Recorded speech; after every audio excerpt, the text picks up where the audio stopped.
Assalomu alaykum barliq topimiz qarindoshlar. Gap qilgan gapning davomi chiqilgan gapga. Endi mishada Dunyo Uyg'ur qurultiyining qaralayotgan xalqning manfaatiga uyg'un bo'lib vakil bo'lolmaydi degan kampaniya boshlayotgan imzo to'playotgan bangvashlarga mening bir tavsiyalarim. Mumkin bo'lsa buni taqib o'tinglar. O'zingizning vizabroyini qo'g'dash uchun bo'lsa-mi, bu imzo kampaniyasini taqinglar. İmza kampanyasını takip edip, ondan keyin başka gaplarınlar bolsa, bu siyasiler bilen deyişinglar. Hakikaten bir-biringlar bilen yozuq o'tiralığıdak yüzinglar bolsa, yüz obro'yinglar bolsa, chiroylik o'zaro bu gaplarni deyishinglar.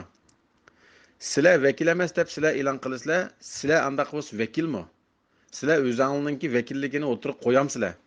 Sizlar o'zingizning vakilligini o'tirib qo'yammasanglar, bular vakil emas deb o'tirliqqa jarsanmanglar. Yani bir narsani ma qilolmaydi desa, ma qiladi deb bir narsani ko'rsatishinglar kerak. Agar muxolifat bo'lsanglar, ko'rsatanmasanglar desa, uni o'ngshayman deb qarg'a qilib qo'yib uning ko'zini, undan keyin qanday qilasizlar? Hech qanday qadam kalkamaydigan qilishmi? Dunyo Uyg'ur qurultiyi vakil bo'lmagan taqdirda sizlar uning vakil bo'la olamsizlar. Sizlar vakilliklarni o'tirib qo'ydinglarmi? Sizlarning vakillikinglar bormi sizlarning qo'linglarda? Agar yaxshi o'ylanib boqinglar.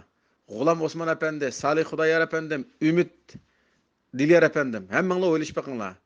Qilayotgan imzo kampaniyalarini taqab, chiroyli dunyoviy qurultiy bilan muzokaralashib, chiroyli hal qilinglar bu ishlarni. Agar bunda qilmaydi ekansizlar, ey bishko'zi yo'q G'ulom Osmon Qarg'o, sen vakil olamsiz Sharq Turkiston xalqiga. Salih Xudoyor degan sarang manqa, sen Sharq Turkiston xalqiga vakil bo'la olamsan. Men vakil bo'lib chiqay andas men bo'lmadi. Dilyar Musabay degan taz, sen bo'lamsan Sharq Turkiston xalqiga vakil. Vekil bolanmasan, aslında işini takap çıraylık iş kılmamsa. Qarg'ını o'ngshayma deb ko'zini qarg'a qilib qo'yib, undan keyin qarab o'tiram sen men to'g'ri chiqib. Nima degan chiroylik gap qilsa anglashmaydigan nimalarsan? Nima degan edepsiz nimalarsan? Ey bir Uyg'ur tashkilotini Uyg'urning vakili emas deganlik nima degan gap bu? Sening vakiling Xitoy manda bo'lsa e'lon qilisha. Sening vakiling kim o? Mushu so'zimning keynidan men shuni demoqchiki, G'ulom Osmon boshchiligidagi Sharq Turkiston surgun hukumatı, Dilyar Musabay boshchiligidagi Sharq Turkiston yoshlar qurultiyi va shuningga ergashgan cho'moqchi tashkilotlar sizlarning akishidek o'ttirib chiqib, men xalq vakili olaman deydigan bir akikinglar bormi? Cho'chig'i kesilgan bir akak bo'lsa o'ttirib chiqamamsizlar. Tamdan keyin o'tirib siyosat qilmay. O'g'a bola bo'lsanglar, mana vakil emas, men vakil deb o'ttirib chiqmamsa, tulqotindagi ishning keyin o'tibamay. Chiqishmamsa Yakunmayda bizning dunyoviy qurultiyning raisi bizga vakillik qilmaydi desang, anda Xi Jinping senga vakilligini uni e'lon qilmamsa. Qanday nimilasan? Xatmani qilgan o'g'avol bo'lsang, ma bo'lmaydi, ma bo'ladi deb chiqira o'tirib chiqdi. Qurultay ochgandek saylamni sizlar qilib baqinglar o'tirib chiqib.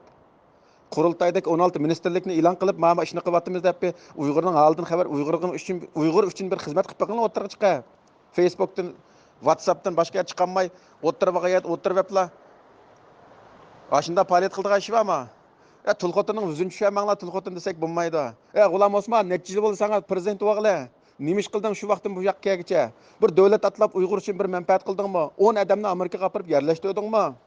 Nima ish qilding? Bosh ministr Salih Xudoyor namoyish qilishdan boshqa nima ish qilding? Nima ishni qila olding? Qaysi davlat bilan diplomatik munosabat o'tkazding?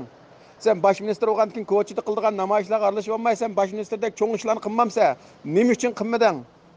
Sharq Turkiston yoshlar qurultiyi Dilyar Musabay, sen Facebookda chiqishdan boshqa nima ish qilib berding xalqqa? Sharq Turkistonning 10 odamni bir Avstraliyaga opadingmi? 10 odamni kampdan qutuldingmi? 10 odamga bir korona vaqtida biz 10 odamning holidan xabar oldingmi? Nima ish qilding zodi? Hozir chiqib qurultayni uni qilmadi, buni qilmadi deydiganga sen dapshaq yuzing yo'q. Sizlar qilgan bir ish bormi? To'g'ri bular vakil bo'lmasa, anda sening vakiling qani? Chiqirish sening vakillaringni. Uga olib olsang Hükümetinin edimi men desang, Sharq Turkiston yoshlar qurultiyining edimi men desang, mavi vakil emas, vakil mavi deb o'zingning ismi bilan, dadan qo'ygan ismi bilan o'tirib chiqib, men mavi vakil, men bo'la olaman deb o'tirib chiqishsa. Yo'q xalqning kaniga o'tib olmay, Facebookda YouTuberning ichiga kiribla vakil emas, u emas, bu emas deb shuni qilmay, taqshyapsiz narsalarni. Narsang taqab o'g'avoldek men qilma deb o'tirib chiqib o'g'avol bo'lsang. Raising Xi Jinping olmasa, Dolqin Aysani qabul qilmasang, sen chiqay rais deb anda bo'lsa. Sen reislik yarısan, edem bolsan, dapşak olmasan, çıkar o'ttirga.